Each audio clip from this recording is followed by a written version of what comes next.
to our first episode of On the Spot for our weekly shows. Live from our studio, I'm Amanda Nichols. And I'm Sam Bear. This episode, I sat down with the organizer and creator of Bass Cadets, Mr. Drew Brown. And I got the chance to sit with a beautiful poet and artist, Fabiola Marabotto. You can find her artwork at Strange Things Emporium. This last Friday, our cameras also hit the monthly DJ battle, Friday Night Smackdown, and we brought you back some footage.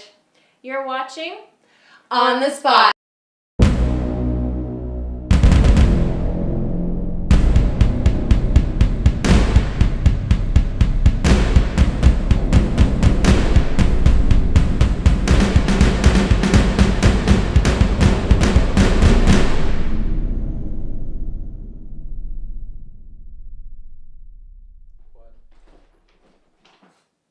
I'm here with the one and only creator of Bass Cadets, Drew Brown.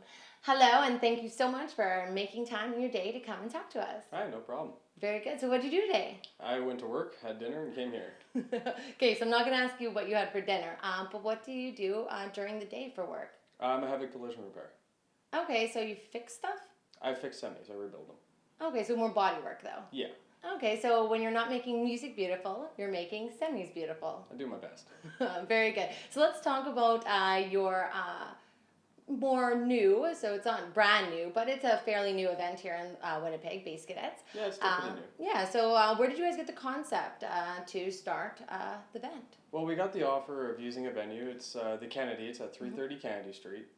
And we decided to do Wednesdays. That way it gives people a chance to get out in the middle of the week and do something with their friends. A lot of people, me included, we can't really wait until the weekend to get out and have some fun. So it's a nice option. It's only $5, and we always have good music. There's good drink specials, and it's a great venue. Okay, so you kind of touched on the next question. So what are some of the reasons why people should come check out your event, even though it is on a Wednesday? Well, we have great local talent. There's hookah rentals that are available, and we're going to start throwing in things every week or every other week, as it is bi-weekly, to kind of spruce it up and give people something a little bit more interesting to show up for. Okay, so you've got the place, you've got the time. How do you find the talent to feature at your events? I've been going with what's more of a crowd appeal for now, using a lot of local talent. We're going to start bringing in some bigger name DJs in the future just to keep people interested and bring in some good music. So is there anybody you would like to see get featured at your event? Nobody specifically. I just want to bring in as many people as I can, let everybody have some fun. Well, that's so gracious. So you guys heard it here.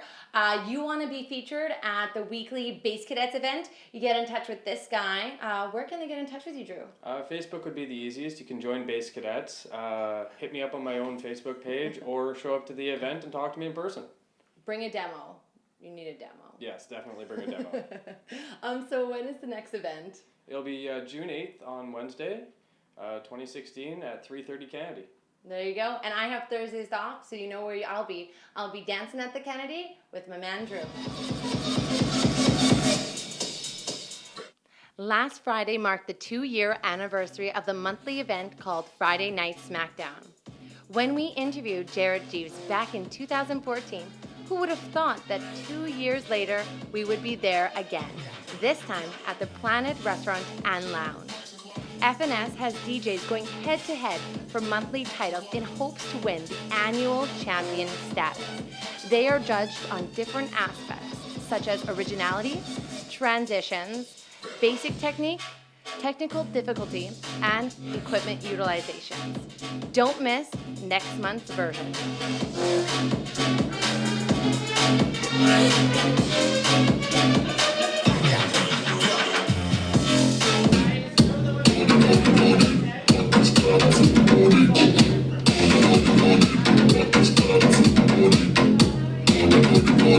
Rock this crowd until the morning.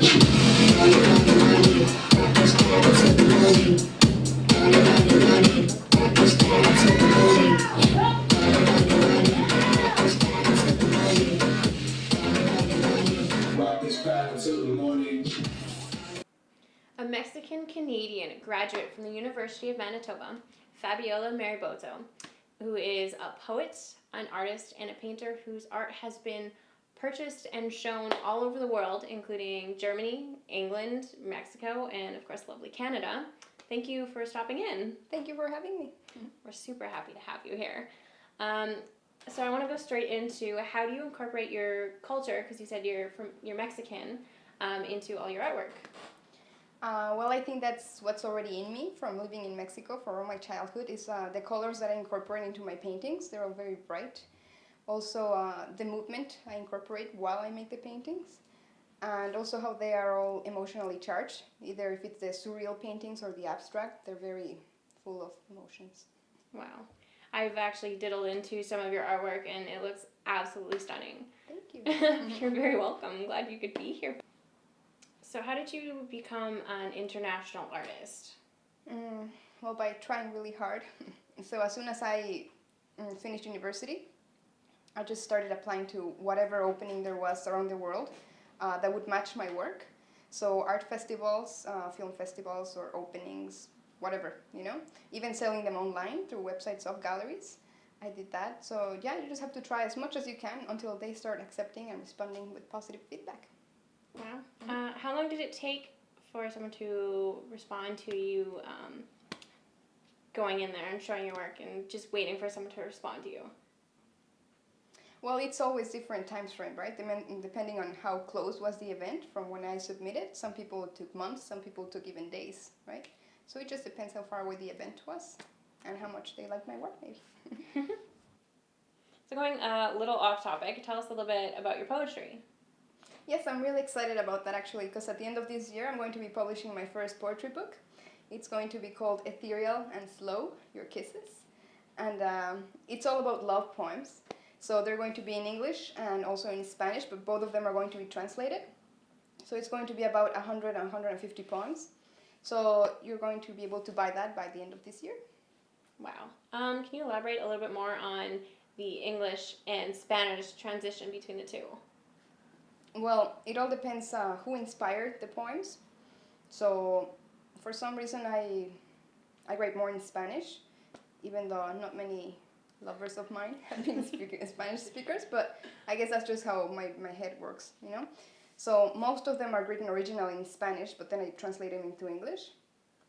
So everyone should learn Spanish as well, because they're way nicer when you read them in Spanish. Wow. The English ones are good too, though. That sounds awesome. Where can people find your poetry until your book comes out? Yes, on Facebook. My Facebook page, it's Fabiola Marabotto, poet. And also for my artwork, it's Fabiola Marabotto, visual artist. That sounds awesome. We hope to get a lot of viewers for you. I also want one more question to ask you. Yeah. Going back to being an artist, you obviously love painting.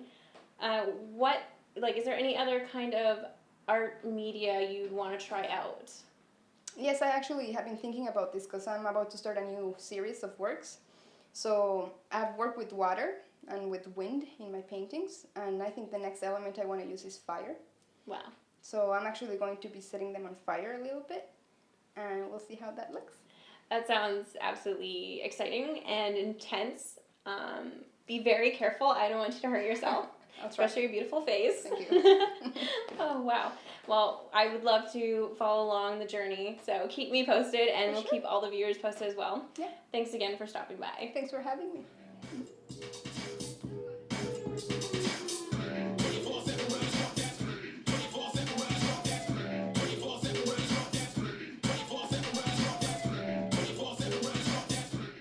Well, that's it for this week's show of On the Spot. Come back next week for a new episode. And don't forget, Dig the underground.